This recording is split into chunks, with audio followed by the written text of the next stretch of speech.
Эрхэм сонсогч та бүхэндээ өчигдөр мэндийг хүргэе. Дэлхийн монголчуудын MJL радио 88.3-аас 7-5-аас баасан гарагийн 22 цаг 15 минутаас хүргэдэг. Айцаа хамтдаа давцгаая юурайтай амар цаг нэвтрүүлгийн 2023 оны 8 сарын 15-ны мягмар гарагийн дугаар шууд хүрэхэд бэлэн боллоо. Студид бодлогч Чанцаа амийн найруулагчаар ганц хүнээр ажиллаж байна. За нэвтрүүлгийн хамтран ажиллагчаар бидний эрх чөлөө Хай Дата хамтран ажиллаж байна. Өчигдөр мэнд хүргэе. За ингээ бүгдд нь орой мэнд хүргэе. За айцаа хамтдаа давцгаан шүү дээ. Яг үнэ айцаа хамтдаа давъя гэсэн бүр өөр нэг тийм айхтар амар бол ярихгүй. Гэхдээ амар зүйлийг айлуулах юм сонирхолтой байдлаар задлан та бүхэнд хүрхийг хичээж байгаа. Яг үнэ. За тэгээд өчигдрийн нөгөө нэг юуны талаар мэдээлэл хүргэдэг.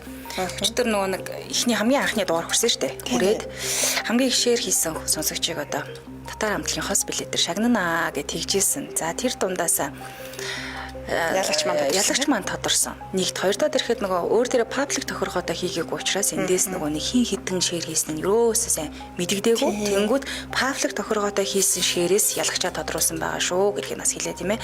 Ялагч руугаа чат хийсэн байгаа. За баяр хүргэе. Баяр хүргэе. За сонсогчдоо өчигдөр мэндийг хүргэе.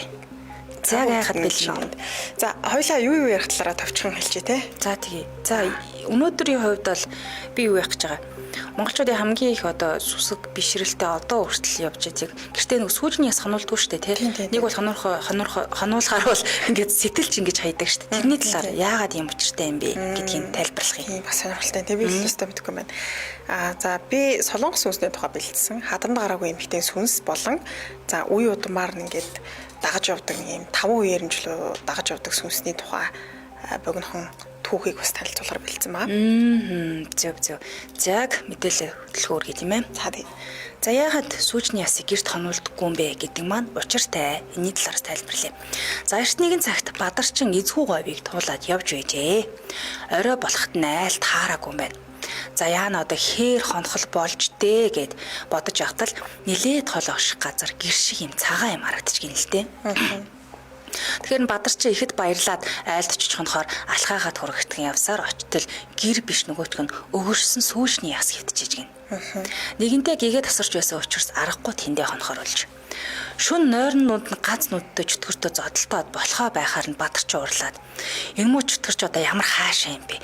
Хүн зүгээр байлахгүй ингээд аманд нь атга хүмүүлж гисгсэн чинь ямар гашуу юм бэ гэж хашгирч ийн гинэ. Тэгээд тэрийг шүнжин зүүдлээд хонж. Энэ зүүд нь хонж. Маргааш өглөө нь Бадарчин нилээд хоол яваад өчтөр шөнийн чөтгөртөө ноцлсон санаанд ороод дагаж яваагүй байгаа даа гэж бодоод одоо яаж байна?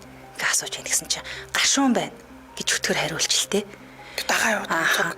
Энэ муу чөтгөр надаас салахгүй юм байна да гэж бодоод амандаа ном уншиж баахан явж агаад одоо яаж байна гэд дахиад асууж байна. Гэсэн чинь өөдөөс нь гашуун байна л гэж дагаал яваад гэж. Бадарчин чөтгөрөөс хурдан салах гэж нэг жива ном уншсан боловч чөтгөр туж дагаад салж өгсөнгүй. Мөн тэгж явсаар орой болоход нэг айлд хурч ирэв. Бадарчин тэр айлд бууж хоол ундадж суугаад унтахаар хөвтөж гинэ. Тэгээд асууж гин л те. Одоо нөгөө чөтгөрч нэг салсан байлгүй дээ гэж бодоод одоо яаж вэ? Дахиад асуусан чи гашуун байна гэд орон дотор нь дуурч гинэ.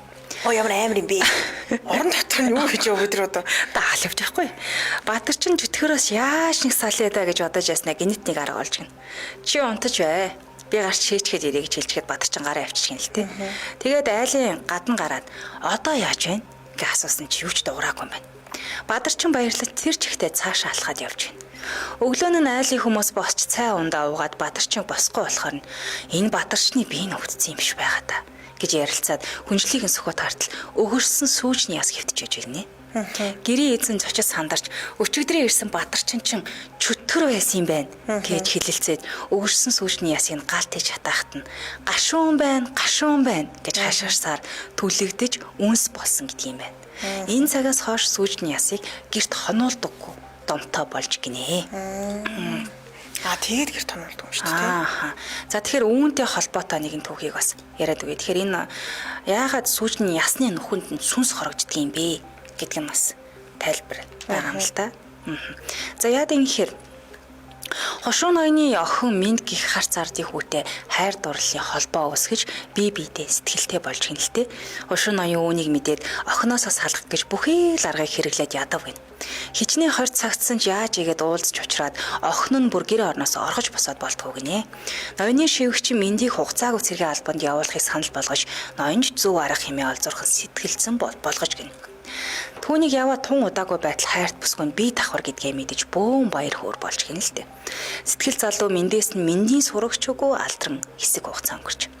Ноён охиноо жирэмсэн гэдгийг мэдээд нутаг орныхаа хамаг л хорчин хорлолчин нараас зулбуулах юм тан залж элдв арахаар үзээд юр болсонгүй юм байна л та. Харин ч гизэндэх хүүхдэн дотроо амьгүй мэд хөдөлгөөнгүй болсон ч томорсоор л ээж гин. Бүр нэг жилийн дараа гинэд өвдөж хороогийн жам ёсоор төрж гин. Жил тийсэн баг. Гэтэл өнөө хүүхэд нь буугч өтгөр болон төрсөн байж гин л те.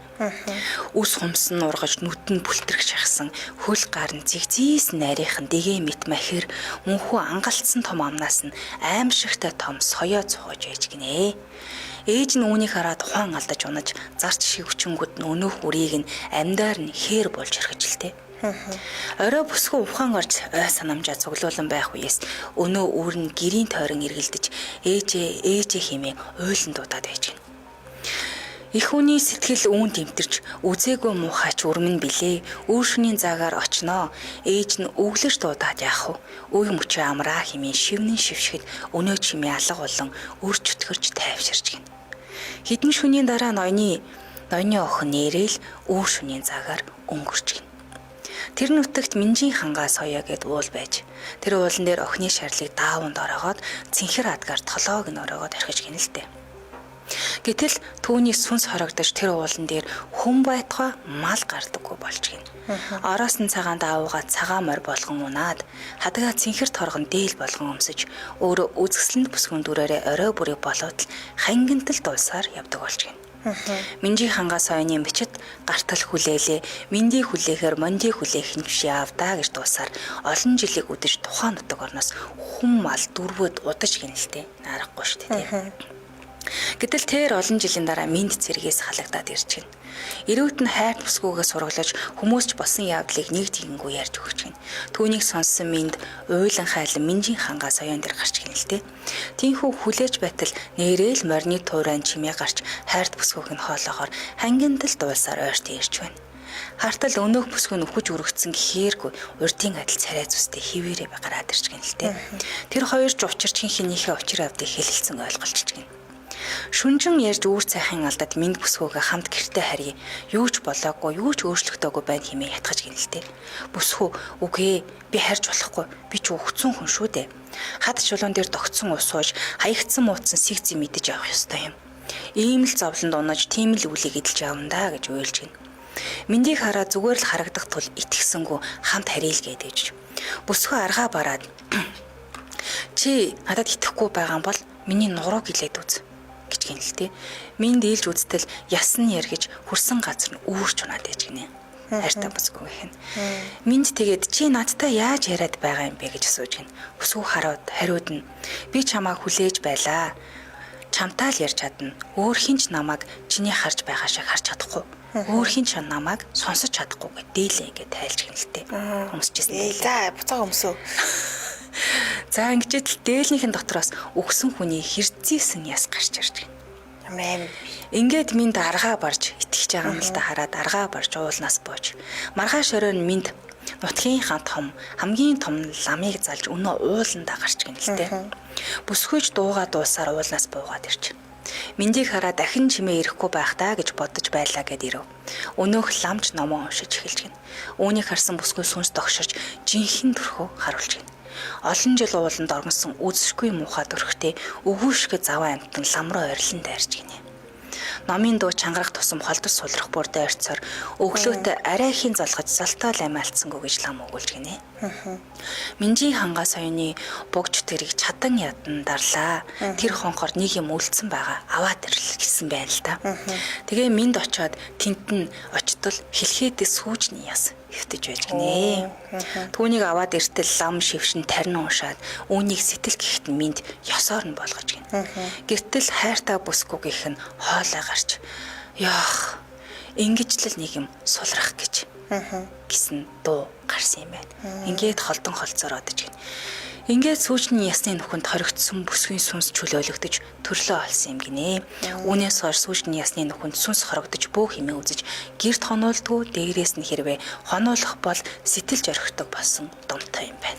Энд дэхтэй аим шиг төг мөртлөө нэг бодлын айгу гонигтай юм тий. Хайртай хүн маань ийм болчвол тэгээд аюу гонигтай юм шүү. Тий. Би айгу ойлгоод байна. Тэр аавынхан л хийж байгаа ажил байхгүй. Тийм ээ тий. Хугацаагүй цэгийн албанд залцсан тэгэнгүүтээ охин өөрийнх нь охиноос гарах хүүхд чинь зээн болно шүү дээ. Зээгээ золбуулахын тулд болсон болоогүй зүгсэн зүйлийн юм уулгаж байгаа тэр хүүхдийн нэг амир хүүхд болгоод төрүүлсэн. Тэгэнгүүтээ өрөвдөлтөө охиноо бас ингээ алдсан. Тэгээ нөгөө тэр хайр сэтгэлтэй нөгөө хүний сүнс юмд хорогдно гэж яриад байдаг шүү дээ. Тэр аргагүй юм.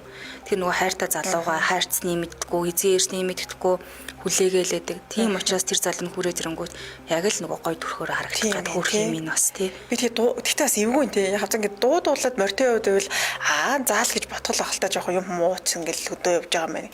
Гэтэ ингээд нэг гимхтэй дуулсан ингээд шүүн явна гэж. Зүр би сайн анх сонсч байгаа гайгүй штэ шүүн мөн гэж бодсоч юу нэ. Морьтой цэвэр дээлтэй дуулаад явна. Дээрээс нь зөвхөн хайртай хүндэл гой харагдан бусад хүмүүст чинь тийм чөтгөр болж харагддаг юм шүү дээ тий. Тэгвэл зүрх мөрхөр явах хөө тэр хаана газар гэсэн бодлоо.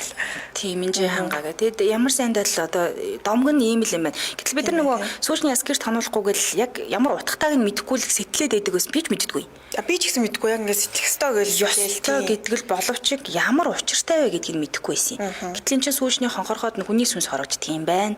Чөтгөр дагаж явдаг гэж үүднээс гэртээж хонуулдаг юм байна. Хэрвээ сэтгэлчээс нөх сүнс нь амьлж байгаа зү. Тэгэхээр тэр сэтгэлт нь бас учиртай л юм байна гэж бодоод авлаа таа. Тийм ээ. Сэтгэлчээс тэр сүнс нь л одоо тавигдаад чөлөөлөгдөж байгаа юм шүү дээ нэг гэсэндээ. Даалны ямааг сэтгэлд хайдаг гэдэг билүү гэж яагаад даалыг сэтэлдэг вэ гэж бас нэг уншчихл байсан. Яагаад тэгэхээр монголчууд маань эртээр үеэс далаар ямааны хар ямааны далаар айгүй нөгөө хараал хийдэг байсан. Тийм учраас хараалж чадах хийдэг байсан учраас тэр хүний хувь тавилан их уншдаг байсан учраас тэгэж сэтгэлж ингэж хайдаг байсан гэдгийг уншиж исэн. Яра мэндийг хүргэе. Гой нэвтрүүлэг хийгээд байна л гэж чинь бага айлгаараа л гэж. Харин би та хэдэг айлахгүйгээл дунд аимшиг дуу орууллаа. Тэгээ өөрөө ч ихсэн айгаал юм. Аимшиг яриатай болцсон юм уу гэж байна. Ганцаараа эвгүй байлээ гэн одоо олуулаад 528 үл үзэж байгаа юм чи юунд 539 үл үзэж байгаа юм чи тэгэл айхгүй. Тий. За сүүжний ясыг гэрт хонуулдгүй гэдэг нь аймаар юм аа л гин. Тийм байна. Өстө утгыг нь бол мэдэхгүйс одоо бол өстө сайн мэдэж авлаа. Би ч бас сая бас давхар мэдэж авлаа. За өргөжлүүлэн хоёулаа нэвтрүүлгийг хамтран хашаа танилцуулаад Солонгос сүнс. За Солонгос сүнс рүү оръё тийм ээ. Тэгээ би нэг сони юм бодоод байгаа шүү дээ. Энэ Азийн сүнснүүд л их айхтар юм уу даа гэд. Ер нь ингээд сүнсүүдэр гэхээр Япон, Солонгос, Таиланд, Вьетнам тэгэл ингээд Монгол сүнснүүд л хамгийн амар байгаа байхгүй. Мэдгүй арай Аз сүнснүүд чи юу юм бэлээ? Төрөл их олонтой. Одоо би ингээд нэвтрүүлэг зурлаа мэдээлэл хайж байгаа чинь дотроо төрөлтэй тэр нь ингэж явбал энэ төрлийн сүнс энэ нь ингэдэг гэл. Тэгэд баг ядраад байгаа. Тийм задарцсан. Одоо би ураг нэвтрүүлгийн турш хичнээн сүнс танилцуулах юм. Өчигдрийн дугаараар Таиланд сүнс танилцуулсан шүү дээ, тий? Крашу гэдэг сүнсийг танилцуулсан. Өнөөдөр бас нэг арай өөр төрлийн сүнсийг танилцуулна. За тэгэхээр хамтран ажиллаж танилцуулаад өгчлөө. За тий. За нэвтрүүлгийн хамтран ажиллагчаар бидний эрх чөлөө High Data хамтран ажиллаж байна. За дата хэрэглээнд суурилсан High Data урьдчилсан төлбөрт үйлчлэг юм аа. High Data үйлчлэгээний хэрэглэгч болоод задгаа датад бол санаа зовлтгүй ашиглаж нэмэлт дата багцаа сонгон хурдаа тохируулах боломжтой гэж байна. Тэгэхээр магадгүй би интернетээ нэг ашиглахгүй байж болно шүү дээ. Тэгвэл бага хурдаар ашиглаж болно. Эсвэл би бүр нэг киногаа гацхгүйгээр сайхан үзчих юм бол датаныхаа хурдыг нь нэмээд өндөр датагаар үзэх боломжтой гэсэн үг. За High Data үйлчлэгээний хэрэглэгч болохоор 7,000, 14,000, 21,000 төгрөгийн дижитал картаар цэнэглээд хамгийн их датаг авах боломжтой юм билээ. Өөрөнд телефоны бүх үйлчлэгнээс хамгийн их датаг санал болгож эдгээр дижитал картуудын онцлог нь юунд байгаа юм бэ гэхээр та 7,000 төгрөгөөр одоо цэнэглээд дижитал картаар цэнэглэлт хийхээр 10 ГБ дата 5,000 нэг 30 хоногийн бүр үйлчлэгээний эрх нь ороод ирнэ. 14,000-аар цэнэглвэл одоо 30 ГБ дата 5,000 нэг 30 хоногийн үйлчлэгээний эрх нь ороод ирнэ. 21,000-аар цэнэглвэл тийм ээ 50 ГБ дата 5,000 нэг 30 хоногийн үйлчлэгээний эрх гэх мэт бүгд ингээд дагалдаад ороод ирэх юм билээ. Ганц дата биш. Тийм. Төрлөн ч гэсэн олонтой. Тэгээд яалтчгүй даваа тал нь бол өндөр хурдных тий. Тэгээд хурдаа өөрөө тохируулчих болно гэсэн. Яг үнэ. За баярлалаа. Бидний эрх чөлөө хай дата хамтран ажиллаа. За баярлалаа. За үргэлжлүүлэн Солонгос сүнс рүү орцгоё. За хадам гараагүй эмэгтэй сүнс бол Солонгост хамгийн алдартай байдаг. За үүнийг бол Чоньё Квишин гэж нэрлэдэг. За энэ сүнсийг ерөнхий дүр төрх нь бол ингээд одоо гашуудлын хувцас гэж хэлдэг юм да Солонгос цагаан хамбуг. Тийм. За бид нар ч гэсэн тийш сүнс гэхээр нэг цагаан даашинцтай хүсн ингээд нүрээ тахалцсан юм урт сүнсийг ярьдаг. Солонгос ч гэсэн хамгийн хэрэгддэг сүнс бол яг энэ Чоньё Квишин буюу хадамд гараагүй одоо онгой эмэгтэй сүнс гэсэн.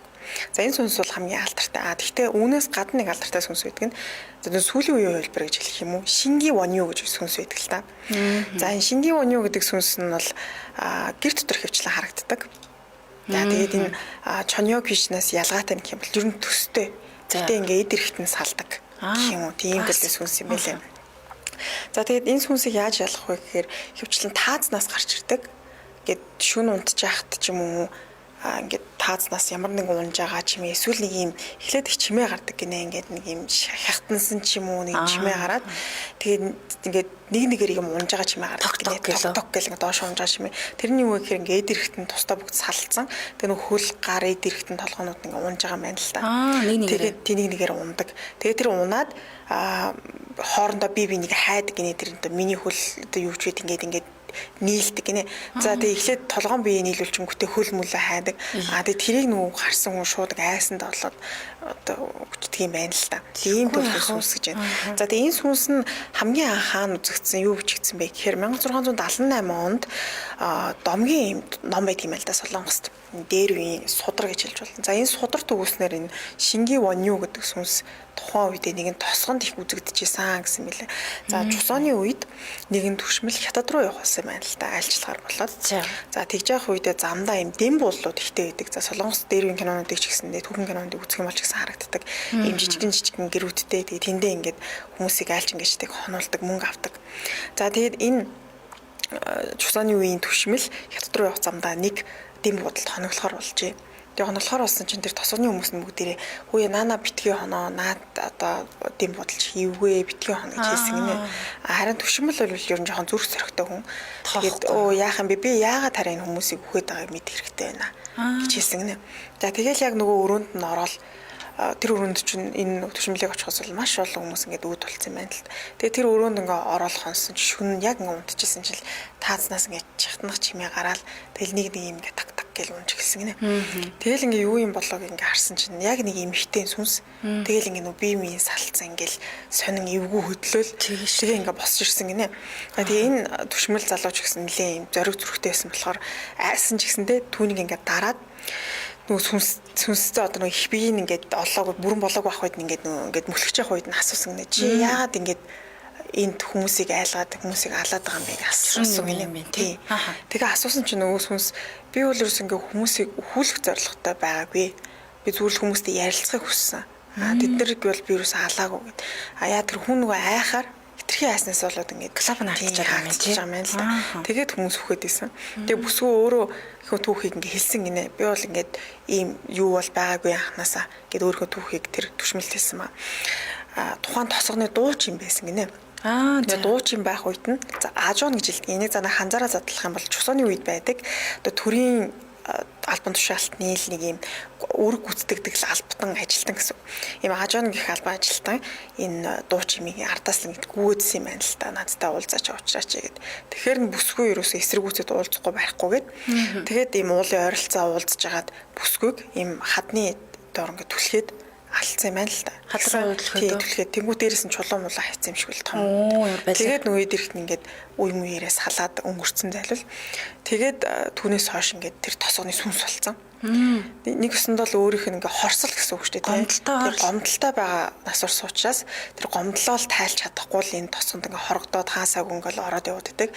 Тэгээд ихэвчлэн дандаа ингээ дээврээс гарч ирдэг юм төрлийн сүнс гинэ. Юу юм бэ те? Өндрөөс унахтаа нэг өсөнд ингээ затарсан л юм байна тий. Ингээ хэсэг болчихсон гэсэн үг.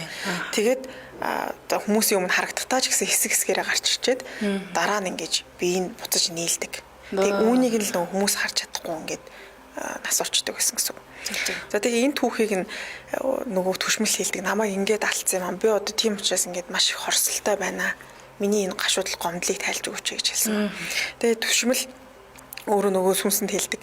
За би чиний энэ хэлээд байгаа энэ хэрэгтний чинь би олж өгөө гэд. Тэгээ тэр шөндөө энэ сүнсэнд даруулахгүйгээр тий ингээд сайхан амарлан унтсан байна. Тэгээ унтаад маргааш өглөө нь болоод энэ бүсгүйг тий дууч бүсгүйг алсан хүнийг нь олоод шийтгсэн гэнэ л тий. Ингээд тэр бүсгүй цогцыг ч гэсэндээ олоод яг нөө зүйснийхэн дагуу оршуулсан. Тэгээ үүнээс хойш тэр тосгонд энэ сүнс бол дахиж юусоо харагдаж үзэгдээгүй гэсэн байлээ. Чингийн ясаар л оршуулах гал байгаа юм байна шүү дээ тий. Тэгэл яг нөө гомдлон тайлгдсан гэсэн үг л тий. Яг бас хэцүү юм л да. Тийм тэгээд дуу бас байдаг. За яг энэ би өдөр танд сонсгож байсан тий. За би энэ сэтгэл хэсгээр бас оруулж. Солонгосчууд их соног ийм домог үлгэрт гардаг сүнснийхээ тухай дуунуудыг их гаргадаг. Би дараагийн дугаараар ч гэсэндээ сүнснийхэн дуунуудыг энэ сонсгох хэрэг манайхан зохиолч эрэхтэй учраас сонсгож чадахгүй. Тэгээд сэтгэл хэсэгт оруулж учраас энэ дууг нас сонсоод үзээрэй. За эхнийх нь бол ингээд Чонё Кишин Шинги Вонё гэдэг. Тэгээд сүнсийн тухай та бүхэнд танилцууллаа. Гэтэ энэ сони юм билээ дуун тий. Хэрвээ яг сүнснийх гэж мэдэхгүй л бол мэдчихээ сонсохгүй бол зүгээр л нэг ардын дуу шиг юм шиг сонсогдоод байгаа байхгүй. Тэгээ яг түүхийг мэдчихээр ингээд айдас хүрнэлтэй. Би зараамаар тийм үл. Яг дууных нь үгийг сонсох юм бол яг л нөгөө би ингээд үе мчраас алдсан ингэж хүсэн. Тэгээд миний энэ хорслыг тайлаач гэл ингээд нэг юм утгатай тийм дуу юм билээ. Сонсоод үзвэл бас их сонирхолтой байх тийм. За дараачих нь бол яг нөгөө үе удмаар нь дагаж явдаг ийм сонирхолтой гэх юм уу? Бодит гэх юм уу? Яг нөгөө Солонгост амьдардаг ийм Шимья Кэдамхэ гэдэг нэвтрүүлэг үүдний солонгос нэвтрүүлэг. За энэ нэвтрүүлэгт солонгос хүмүүс өөрсдөө тохиолдсон аимшигт төхүүдийг явуулдаг байхгүй юу? За тэгээд сүүлд амьдардаг 26 настай Жон Жиюн гэдэг залуу өөрийнхөө амьдрал тохиолдсон юм аимшигт сүнсний түүхийг энэ нэвтрүүлэгт явуулсан маа. Тэрийг би орчуулна одоо хүрэх гэж байгаа шүү. За энэ сүнс нь бол угчун гэдэг чихэртэй холбоотой гинэ. Угчун гэдэг нэлээд одоо дээр үед чусааны үед ч гэсэн иддэг байсан юм хатуу төрлийн юм чихэр гэдэг. Энэ чихэртэй холбоотой сүнс гэсэн байлаа. За энэ сүнсний тухай ярих юм бол энэ залууд нэг өдөр эмээн залгаад за миний хүү ер нь нэг овгоо солиул яаж ийна. Энэ бол Жон гэдэг овгтой залуу байгаа шүү дээ. Овгоо солиул яаж ийна гэд асуусан гинэ.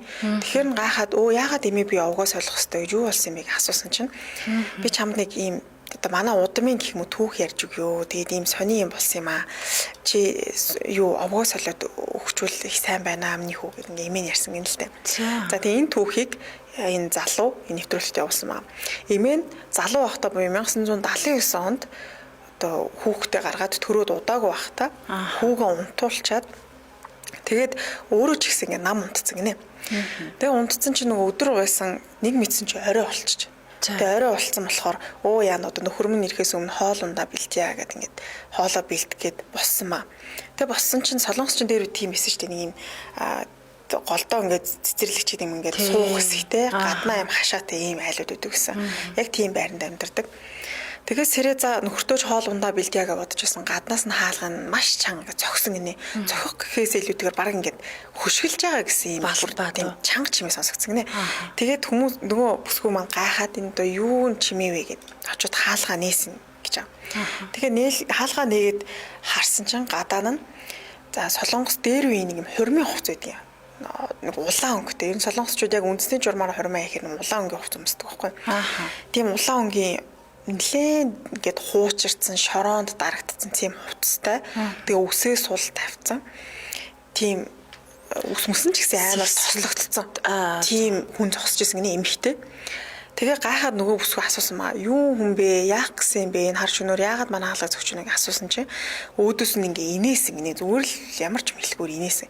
Тэгээ инээсэн чинь шүдийг харсан чинь шүд нь бүр ингээ хав хар болсон. Ямар ч тийм цагаан шүд байхгүй ингээ нөгөө юмд идэгдсэн гэх юм хорхоцсон гэх юм ингээ хав хар шүдтэй өөдөөс нь инээсэн гинэ. Тэгээ гайхаад энэ онд юу хүн юм бодлоо гэд өөдөөс нь яах гэж ирсэн юм бэ? Ямар зорилготой ирсэн бэ гэсэн чинь өөдөөс нь хараад зүгээр л инээгээдсэн гинэ. За тэгээ инээжсэн чинь нөгөө бүсгүй бодож байгаа. За гэртээ би хүүгээ унтуулсан маа. Энд юу учир нь мэддэхгүй хаалга буцаага хаа гэсэн чинь нөгөө сүнс чинь гэдэг юм амар сонин хөдөлгөл ингээл өөрлөөнд сүнс ч гэдэг юм хүн ч гэдэг юм ингээд дөхөөд ирсэн гинэ. Тэгээ дөхөөр нөгөө бүсгүй чи айгаад Үгүй цаашаа байгаа чи яах гээд байгаа юм бэ? Цаашаа яваа чи юу болоод манай гэрт орох гээд байгаа юм бэ? Тэгээ орилсон гинэ. Тэгсэн чинь нөгөө одоо эмэгтэй хүмүүс сүнс хэм дөөрлөм рүү улам их төхөөд нүүрнлөө ингээ бүр тулаад ирсэн гинэ. Тэгээд нөгөө бүсгүйг шууд үүдэн түлхэж унгаачаад гэрэл нь ороод явцсан гинэ. Гэрт нөгөө ганцхан хүн унтаж байгаа шүү дээ. Одоо нялх хүүхэд нь унтаж байгаа. Тэр нь газар туунахтаа ерөөсөө ингэ хөдөлж чадахгүй болоод унтсан гинэ. Тэгээд ингэ хэсэг ингээ даруулдаг шүү дээ. Сүнсэн даруулдаг шиг хөдөлж чадахгүй болсон. Хүүгээ яахаа мэдгүй одоо хүү маань унтаж байгаа юм сони эмхтэй ороовчлаа яах вэ гэсэн чинь хүүхэд нь бүр ингээ амар чангуйсан гинэ. Гэт яг бүр ингээ хүн тийм бол час хийтлэн чангуйсан гинэ. Тэгэл ерөөсөө за би хүүгээ авраа хүүд маань юу болчих ингээ ороод утсан чинь нөгөө хүүгийнх нь одоо эмзэг ирэхнээс гэмтэй эмзэг хэсгээс нь барьцсан ингээ инээсэн суужсан гинэ нөгөө авгаач сүнсч. Оо ёстой инээгээл хүүхэд гаргаж чадахгүй юм байна штэ гээл хөхрөөдсөн гинэ. Тэгэл энэ гэр бүлийн ч удам тасарчтэй гээл хөхрөөд хэлсэн гинэ. Тэг ингээ тасралтгүй нөгөө хар шүдэрээ ингээл инээгээд хэлсэн. Тэг нөгөө эмэгтэй айгаал чи одоо миний хүүхдээс холдооч гэдэг үснээс нь зулгаас ерөөс хүүхдийн тавихгүйсэн гинэ. Тэг хамаг хүчээрээ ингээд нөгөө эмэгтэй толгооноос нь зулгаагаад ингээд гадаа гаргаж ирсэн гинэ. Тэгсэн чи нөгөө эмэгтэй ингээ инээгээл хэлсэн гэж тасралтгүй ашгүй танаа удам тасарлаа гээл инээгээл хэлсэн гинэ. Тэгээ нөгөө эмэгтэйг толгооноос нь барьж байгаа газарт савсан чинь сэрцэн гинэ. Энэ бол зүүд байсан гэсэн үг байхгүй. За. Тий, ингээд сэрцэн. Гайхаад айгаад тэгээд бодис юу юм бэ гэнгээ айгаад сэрсэн. Тэгээд сэрээд нөгөө бүсгүүч одоо нөхөр маань ирвүү юу болчихоо яагаад ийм амар сүнс зүүдэл вэ гэд. Тэг өөрөө ингээ айцсан хүүхдээ харсан ч хүүхд нь л ингээ зүв зүг унтчихсан гинэ. Тэгээд оройн нөхөр нь ирсэн маа. Тэг нөхрөөгөө ирэхээр яриад би ингээд айгу хана бай ахтар зүүдлээ. Миний зүүдэнд ийм солонгос хормын хамбууг өмссөн. Тэгээд хав хар шүдтэй ийм эмхтэй миний зүүдэнд гарлаа гэсэн чинь нөгөө нөхөр нь шууд ингээ царай нь хувсгийг айсан гинэ. Гэт мэддэг гэсэн үг шүү дээ. Тэр сүнсийг мэдж байгаа гэсэн. Тэгээд шууд ингээд дээвэрлэгөө гаргаад нэг юм ухаад гаргаад ирсэн гинэ. Тэгээд нөгөө гартаа ингээд барьцсан үзүүлсэн гинэ. Чи тэр эмэгтэйгээс энэ үнэр үнэртсэн үг асуусан гинэ. Тэгээд тэр эмэгтэй юм хар шүдтэйгээс гадна нэг тийм хурц үнэр үнэртчихсэн гэсэн. Тэгээд энэ эмэгтэйгээс яг энэ үнэр үнэртсэн үү гэсэн чинь өө тий яг энэ үнэр үнэртсэн гэ. Тэр нь юу байсан мэхээр угчуун гэдэг чихэр байсан гэсэн. Угчуун гэдэг чихэрний үнэр гэсэн үг байхгүй. Гэхдээ энэ чихэр нэг жоохон ийм ясан сонин үнэртэй гэсэн үг л дээ. Оо яг ийм үнэр гарч ирсэн чинь чи яаж мэдж байгаа юм бэ гэдгсэн чинь нөгөө нөхөр нь ургийнхаа бичгийг гаргаж ирсэн гинэ. Тэгээ ургийнхаа бичгийг ингээд дэлгэж тавьчаад удмаар ингээ хөөж байгаа гэсэн үг шүү дээ тий. Одоо нөхөр нь түүний одоо өвөө нэлэн суланц гэх нэг харуулж ирсэн маа. Тэгсэн чинь яг нөгөө хуланц өвөөгийнх нь хажууд ийм нэг ургийн бичиг өөрийнх нь ихнэр гэсэн үг шүү дээ. Ихнэрийнх нь нэр байсан чинь улаанаар ингээд зураад арилгацсан байсан гинэ. За тэгээ яг энэ яагаад энэ одоо тэр хуланц те өвөөгийнх нь ихнэрийнх нь нэрийг ингээд арилгацсан байсан бэ гэхээр салсан тий ихнэр гэсэн үг л дээ. Тэгээ энэ харагдаад байгаа сүнс нь бол хуланц өвөөгийнх нь ихнэрийнх сүнс гэсэн. Хөө хичнээн үеэрээ. Тий. За тэгээ энэ сүнсийг яагаад гинт гарч ирсэн бэ гэхээр чусооны үед хурим хийхээрээ ийм бүр өргөн дэлгэрээд байхгүй юм шүү. Өргөн дэлгэр тий. Одоо тэр тосгоноороо их алдартай хурим хийдэг гэсэн үг. Ингээл модон дээр үүрцэн тий. Ингээл уучаал за хурим одоо нөгөө хийлээ. Сүйд бүсгүй ирлээ, нөхөр нь ирлээ гэл ингээл маш тосгоноороо баярлж ийм хурим хийдэг. Тухайн үед яг энэ хулан зөв нь хурмаа хийсэн маа. За тэгээ хурмаа хийх үед нь сүйд бүсгүй тухайн үеийнхээ маш сэхэтэн гаралтай гоё бүсгүйтэй хурмаа хийсэн юм байна л та. Одоо нөө сүнснэ гэсэн үг шүү дээ тий. За тэгээ энэ бүсгүйтэй хурмаа ээж явах үед хадам ээж нэгэд за энэ хуланц өвөөгийнх нь хадам ээж ээж нь гэсэн үг. Тийм. Гэхдээ хойд ээж нь юм аа яг төрсөн ээж нь биш гэсэн. За тэд нар төрсөн ээж нь биш хойд ээж нь ер нь жоох их муухай хатгах санаатай хүн байсан юм байна. Онцгүй хүн байж тий. Онцгүй хүн байсан. Нөө төрсөн хүн биш болохоор энэ залууг одоо хуланц өвөөг нь ингээл бүр ингээл байнга зардаг, хоол унд өгдөггүй. Тэгээ хоол ундгүй байснаас болоод нөө шин тэжээлийн дутагталд ороод нэг хөлөнд доголж явдаг юм. Хуланц өвөө ийм хүн байсан.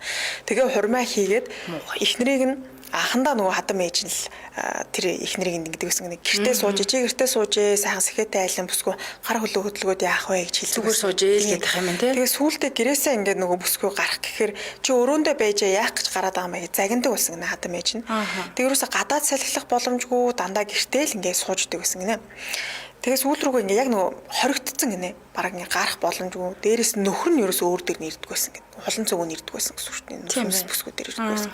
Яагаад очтдгүй байсан бэ гэхээр нэг хөлн доглон шүү дээ тий. Нөгөө хойд ээж нь байнга ингэж зарж мараад хоол ундгүй байлгасаар байгаа. Тий. Ингээ доглон болгоцсон. Тэгээд нөгөө хулан цогод нь хэлдэг байсан байл та. Чи энэ гоё ихнэр аваа суудсан тэрэн дээр очиж яадгийн. Чиний наад энэ доглоод байгаа хөл мөлий чи хараа чамайг тоохгүй хаяа явчихна гоё ихнэр чи ингээд. Байнга нөгөө тархиныг нь угаагаал тий. Ихнэр эхнэр дээр очиод яадаг ингээд. Харин эхнэр дээр нь очихоор чиний нөхөрч бол чам руу тоохгүй ирэхгүй байх шүү дээ. Хор хутгаад энэ дунд нь тий. Дунд нь л одоо яс хайж байгаа гэсэн.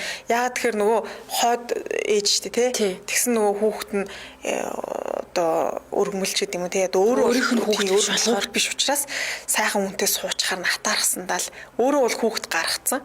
Тэгээ нөгөө энэ гэрийнхээ одоо эд хөрөнгийг нь тэр өөрийнхөө хүүхэд өвлүүлэхийн тулд тэр нөхрийнхөө хүүхдийг бол ингээ байнга хулан цөө өгнө л хэвээр нэрээ зараал тий. Тэгээд гоё их нэртэй суусан ч гэсэн их нэртэй нуулзуудахгүй тул голд нь саад болдог гэсэн. Муухай юм бэ. Тий. За тэгээд бүсгүй бол ингээ нөхрөөгөө байнга хүлээдэг байсан маа. Өрөөндөө ингээ зайлуу суугаал нөхөр маань хизээ ирэх юм болоо, хизээ над дээрээ ирэх юм болоо гэд ингээ хүлээдэг байсан. Сүүлдээ бүсгүй бүр ингээ хідэн сар болоод хідэн жил болоод ингээ галзуурсан юм шиг байна. Тэгээд ингээ өрөөндөө ингээ амар шүлэг уншдаг гэсэн гинэ. Нөхөр маань ингээ хун гэдэг нь одоо хүний сүнсийг хэлж байгаа. Нөхөр маань сүнс болоод ч болтгоо сүнс нь ирээсэй гэж шүлгэлдэг гэсэн гинэ. Тэр хинжээгээр зөвхөн өрөөндөө байдаг гарч чадахгүй дээ тэр бүр галзуурсан. Тэгээ энийг нөгөө хадам ээжээ сонсч гутаа хор хутгаад нөхөртөө хэлж байгаа. Хүүе одоо танаа хүүгээ чинь ихнэр нөхрөөгөө бүр ингээ сүнс болоосаа гэд үхээсэ гэж хүсдэг юм шүү дээ. Ийм амир яаж их нэртэй байлгаж чадчих энэ хөөж явуулаач гэдэг ингээ хэлсэн маа. Ямар төвхтэй одоо имээ вэ? Тий. За тэгээд нөгөө нөхөр нь сонсоод эхнэрийнхээ үгэнд л итгэж байгаа шүү дээ. Өстө галзуустай авгаа суулгачих. Энийг юус ингээ хөөе гэд. Тийм байна. Тэгээд нөгөө хадам ээж нь хөөхөрч болоод нөгөө бүсгүй ингээ чирээд гаргаж ирсэн маа. Өрөөнөөс гарахгүй хэдэн сарын туршдаа байцсан маа. Өрөөнөөс гарч ирэхгүй. Тэгээ гарч ирэх нь үснээс нь зулгаад бүр ингээ чирээд гаргаж ирсэн гинэ. Тэгээ гаргаж ирсэн чинь амандаа ингээ битүү юм хийцэн байсан гинэ. Ингээ битүү юм хийцэн. Тэгээ амаа нээхгүйсэн гинэ. Тэгээ юм хийцэн. Тэгээ гахаад нөгөө амийг нээгээд үтсэн чинь амнаас нь түрүүний нөгөө хилжсэн чихэр байсан шүү дээ тий. Угчуун гэдэг сүнс. Угчуун гэдэг сүнс амнаас нь гарч ирсэн гинэ. Хид чихэр ингээ унсан маа.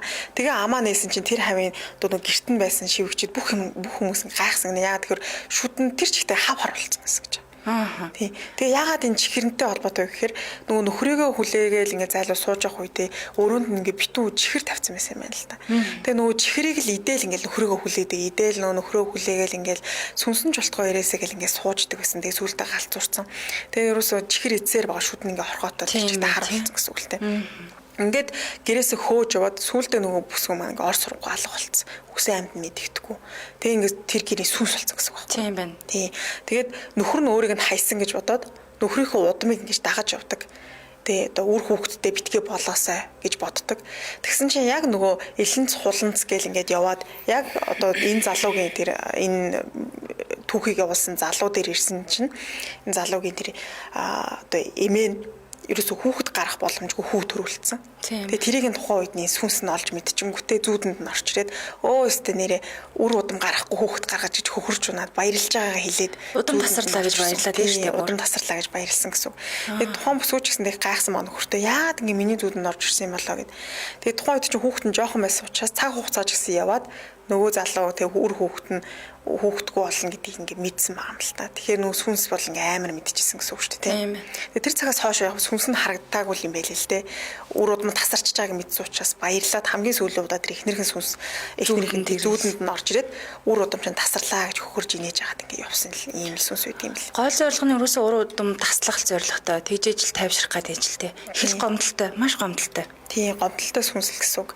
Би яг Солонгост амьдардаг нэг залуугийн бодит үг. Тэгээд солонгосч гэдэг чинь аавынхаа одоо нэрийг дагаж явдаг гэсэн үг байхгүй. Ким овогтой бол Кимэл овогтой болно гэсэн. Харин энэ одоо хүүн бол хүүхэд төрүүлж чадаагүй. Тийм учраас ингээ удам тасарсан. Тэгэхээр нэг охиныхоо гаргасан хүүхэд бол ингээ аавынхаа нэрийг дагна гэсэн үг. Ким овогт нь ч үгүй пүү овогт болно гэсэн. Тэгэхээр миний хүү чи ядаж энэ овгоо солиоч би удамаа тасламааргүй байна ч овгоо солиод ингээ яваачаа гэд. Энэ залуу болохоор нэлээ айцтай.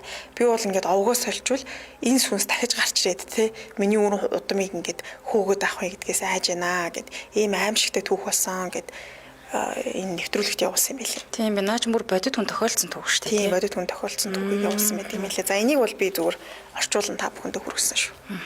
Сонинлээ. Яг нэг удмаа дагнаад ингээд байгаа яваад идэг л юм сүнсэл юм байна л та. Тэгсэн хэрний тэр нөө өөрийнх нь баяг ариул өөрийнх нь удам болчиход байна шүү дээ. Тийм. Өөрийнхөө удмыг хорлоод яваад байна гэсэн үг байна тий.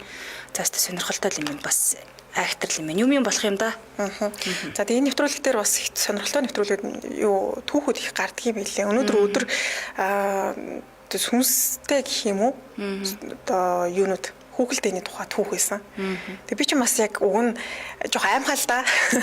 Инжил яриад болохоос тийм жоох аимхаа. Тэгээд өдөр яг орчуулаа суужсэн бас сүултээ жоох айгаад талын л орчуулсан маа. Тэгэхээр дараа бас та бүхэндээ тэр түүхийг ярьж өгнө. Тийм. Тэгэхээр одоо 7 хоног болгон тийм ээ. 7 хоногийн даваагаас баасан гаргийн 22 цаг 15 минутаас дандаа юм аимшиг юм босон бодод гинт хэрэгүүд, кино ширэн гэтэл ер нь дандаа амар гэсэн болгоныг түүж ярих учраас хамтдаа байгаа сонсогчдоо баярлалаа. Өнөөдрийн нэвтрүүлгийг бас хамт сонсож өгсөн 800 сонсогчдоос баярлалаа гэдгээ хэлээ тийм ээ. За тэгээд Солонгос сүнснээс гадна Тайланд сүнсийн өгчгдөр ярьсан улс орон болгоны сүнснүүдийн түүхийг та бүхэндээ танилцуулаад явна. Тэгээд зарим нь бол бүр айхтар амар, зарим нь бас гайгүй.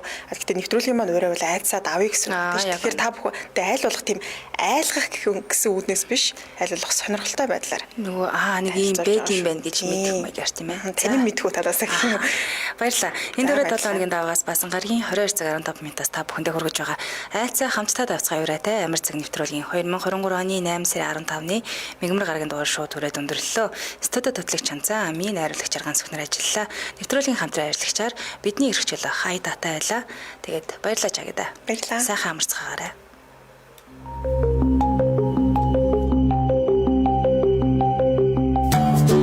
Нэвтрүүлгийн хамтран ажиллагч бидний эрх чөлөө хай дата.